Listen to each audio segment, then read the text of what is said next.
শেখ, শবে কদরের নামাজ কিভাবে পড়তে হয়, কত রাকাত পড়তে হয়, কি নিয়ত করতে হয় বিস্তারিত জানালে উপকৃত হব। আসসালামু আলাইকুম রাহমাতুল্লাহি ওয়া বারাকাতুহু।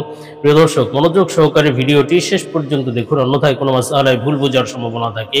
আর সরাসরি কোনো প্রশ্ন করতে বা লিখিত কোনো বিষয়ে সমাধান পেতে ফতোয়া বিভাগে স্ক্রিনে দেওয়া নম্বরে ইমো অথবা হোয়াটসঅ্যাপে যোগাযোগ করবেন। তো আমরা মূল আলোচনায় চলে যাব। সম্মানিত নাজরিন, একটি জরুরি বিষয়, আমরা ঢাকার মিরপুরে শীঘ্রই একটি মাদ্রাসা প্রতিষ্ঠা করতে যাচ্ছি ইনশাআল্লাহ। মাদ্রাসার নাম জামিয়া ইসলামিয়া দারুল হাবিব।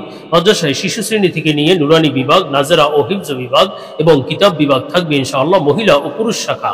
সুতরাং আপনার সন্তানকে ভর্তি করার জন্য যোগাযোগ করতে পারেন এবং দেশ ও প্রবাস থেকে কেউ দান, অনুদান ও সহযোগিতা করতে চাইলে স্ক্রিনে বিকাশ, রকেট, নগদ নাম্বার এবং ব্যাংক অ্যাকাউন্ট দেওয়া আছে, সহযোগিতা করতে পারেন। সর্বোপরি সবার কাছে দোয়া কামনা করছি। তো আমরা সরাসরি প্রশ্নের জবাবে চলে যাই। প্রশ্ন ছিল, শেখ, শবে কদরের নামাজ কিভাবে পড়তে হয়, কত রাকাত পড়তে হয়, কি নিয়ত করতে হয় বিস্তারিত জানালে উপকৃত হব।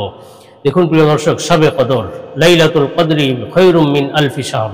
শবে কদর সম্পর্কে আল্লাহ সুবহানাহু ওয়া তাআলা বলেন যে শবে কদর বা এই রাতে আল্লাহ তাআলা কোরআন নাজিল করেছেন। ইন্না আনজালনাহু ফি লাইলাতিল কদর, এই কোরআনকে আমি লাইলাতুল কদরে অবতীর্ণ করেছি।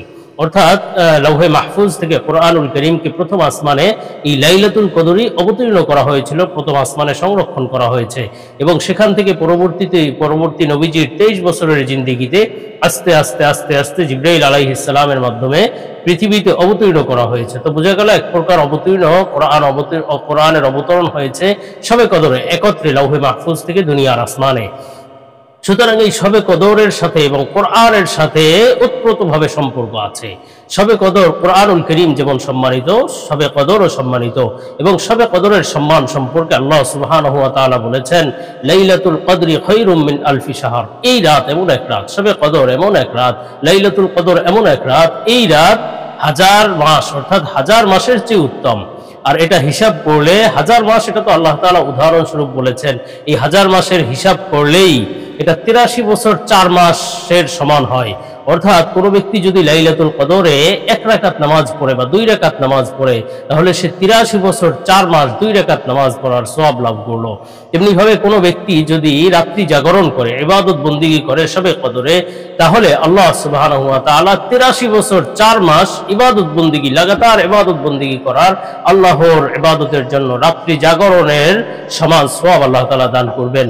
এবং এই রাতে আল্লাহ তাআলা বলেছেন, তানাজ্জালুল মালাইকাতু ওয়ার রূহু ফিহা বিইذনি রাব্বিহিম মিন কুল্লি আমর।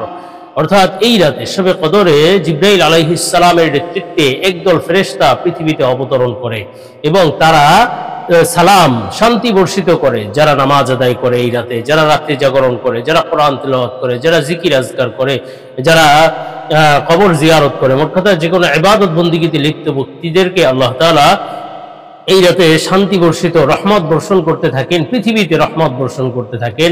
এটা হয়ে থাকে সুবহে সাদিকের আগ পর্যন্ত, অর্থাৎ ফজরের রক্ত হওয়ার আগ পর্যন্ত, সাহারির সময় শেষ হওয়ার আগ পর্যন্ত এমন শান্তি আল্লাহ তাআলা পৃথিবীতে বর্ষণ করতে থাকেন, ইবাদত বন্দেগীকারীদের উপর বর্ষণ করতে থাকেন। সুতরাং এই রাত বড়ই মহিমাময় এক রাত, বড়ই সম্মানিত এক রাত, বড়ই ফজিলতপূর্ণ এক রাত।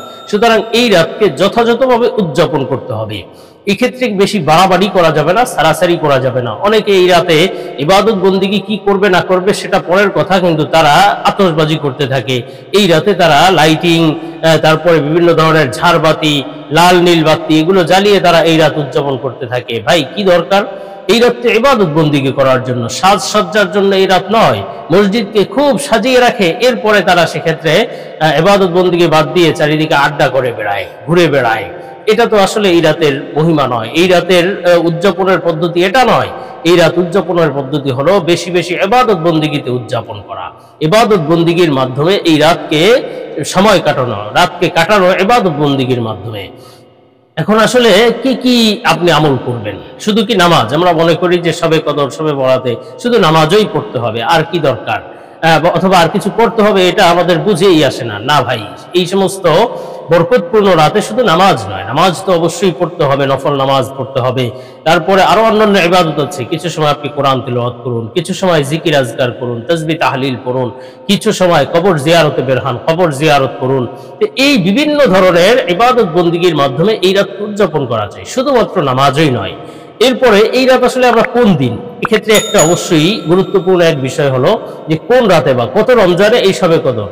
অনেকে মনে করে থাকে বা এটা খুব আমাদের দেশে প্রচলিত যে 27শে রমজান শবে কদর, 27শে রমজান নিশ্চিত। অন্য রাতে অর্থাৎ অন্যান্য রাতে মসজিদে মুসল্লি কম পাওয়া গেলেও, তারাবিতের মুসল্লি কম পাওয়া গেলেও সেই 27এর রাতে মুসল্লি ভরে যায়, পুরো মসজিদ ভরে যায়, মসজিদে জায়গা হয় না, রাস্তায় দাঁড়ায়।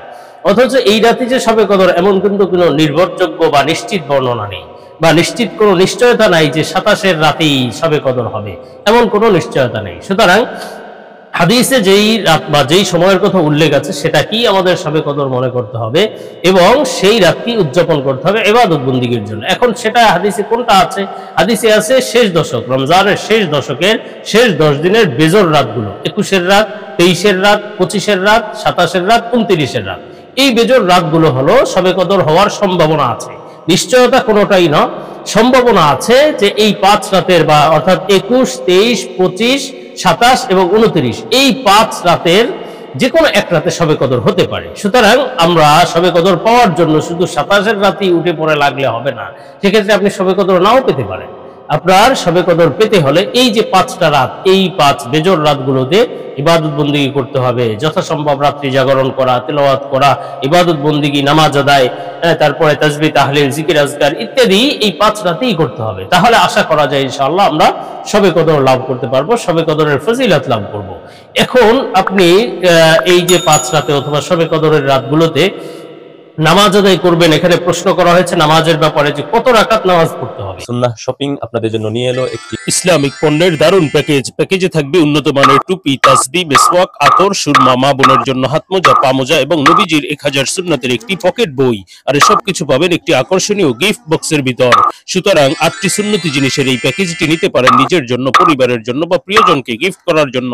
দাম মাত্র 390 টাকা। অর্ডার করতে স্ক্রিনে দেওয়া ইমো অথবা হোয়াটসঅ্যাপ নম্বরে যোগাযোগ করুন। দেখুন, অনেকে মনে করে যে 12 রাকাত নামাজ পড়তে হবে, তারাবি, এশার নামাজ বাদ দিয়ে, বেতের নামাজ বাদ দিয়ে 12 রাকাত পড়তে হবে। না ভাই, এমন কোনো কথা নেই। 12 রাকাতে যে পড়তে হবে এমন কোনো সীমাবদ্ধতা নেই। আপনি যত বেশি পারেন নামাজ পড়েন, অথবা আপনি 2 রাকাত নামাজ যদি লম্বা লম্বা বড় বড় সিজদা দিয়ে, বড় বড় রুকু দিয়ে যদি 2 রাকাত নামাজেও বারবার অনেক বেশি বেশি কোরআন তেলাওয়াত করে যদি আপনি 2 রাকাত নামাজেই সারা রাত শেষ করেন, তাও আপনি করতে পারেন।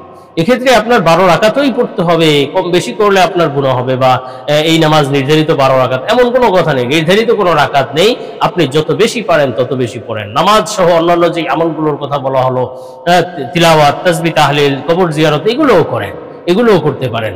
আরেকটি বিষয় হলো যে আপনি এই নামাজগুলো কিভাবে পড়বেন, নফল নামাজ বা এই শবে কদরের নামাজ, লাইলাতুল কদরের নামাজগুলো কোন পদ্ধতিতে আদায় করবেন। দেখুন, লাইলাতুল কদরের নামাজ বা এক্ষেত্রে লাইলাতুল কদরের আলাদা কোনো নির্ধারিত তো নামাজ নেই।